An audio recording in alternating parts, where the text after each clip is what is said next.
జీవితం మొదటి నుంచి ఎన్నో ఆటపాటలు, మరెన్నో శాపాలు. శాపములనా? అదేమిటి ప్రభు? నా జీవితం శాపదగ్ధమైంది. శాపములనా? అదేమిటి ప్రభు? నేను దివ్యాస్తవం పొందు పరశురాములతో వెళ్ళినప్పుడు అతను నన్ను శపించు. ఆ తదుపరి భూదేవిని శపించుట. నా జీవితం శాపగ్రస్తం. ప్రభు, విచారించకూడదు ప్రభు, ప్రశాంతంగా ఉండండి ప్రభావం. ప్రభు. నీవు నా జీవితంలో ప్రవేశించు. నా అదృష్టం.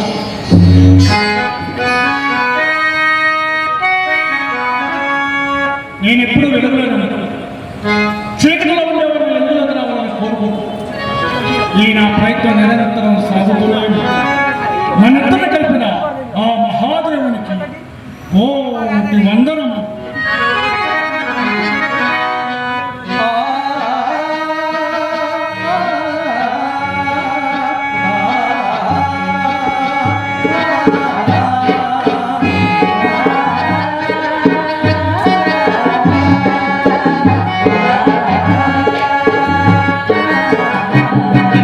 నా ప్రాణనాయిక నీవే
సామర్థ్యంతో ఈ అంగరాజ్యాన్ని పరిపాలిస్తున్నా.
జరుగుతుందా లేదా చూడము.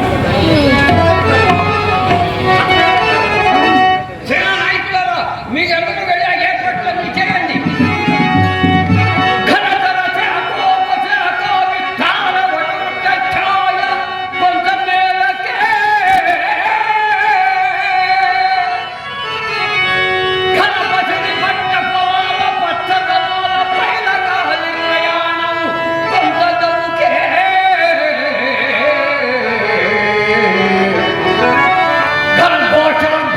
గంగా ప్రవాహంబు ఒకవైపులకే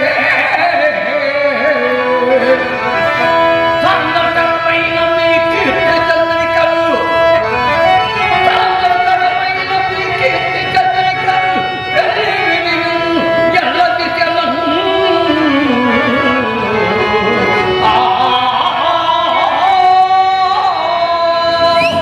అంగరాజ్యాధిపతికి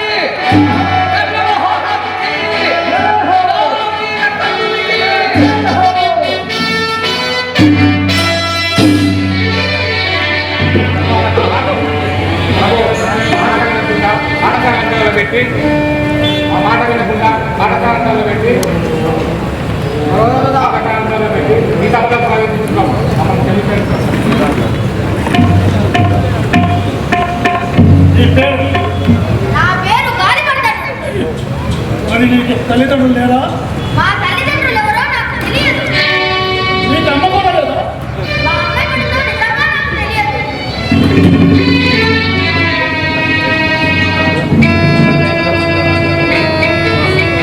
పాఠశాలను తగలబెట్టా? అవును, తప్పే. నా చదువు కోసం పలు పాఠశాలలకు వెళ్ళాను. నన్ను లోపలికి రానివ్వలేదు. అందుకే తగలబెట్టాను. వాళ్ళకి ఎప్పుడు ఆ పని చేశావు? ఎందరో కాలం ఆశ్రమాల్లో చదువుకుంటారు. ఇక్కడి నుంచి ఆశ్రమాలు నిర్మించండి.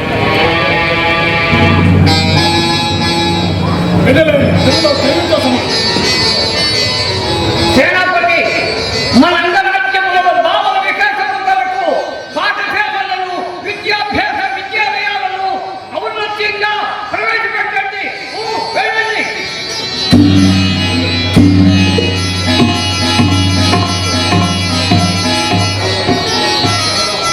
శాసనార్థం ప్రవేశపెట్టండి.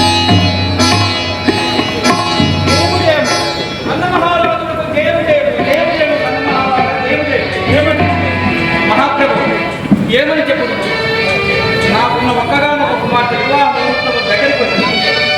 కానీ అకాలం వల్ల వర్షాభావం ఏర్పడుతుంది. దానివల్ల వంట జరుగుపై చాలా ఇబ్బంది పడుతున్నాను. కావున వంట జరుగుతుందిగా ప్రార్థిస్తున్నాను మహాప్రభు, ప్రార్థిస్తున్నాను. మంత్రి అతనికి కావాల్సిన వంట జరిపించి పంపి మహాప్రభు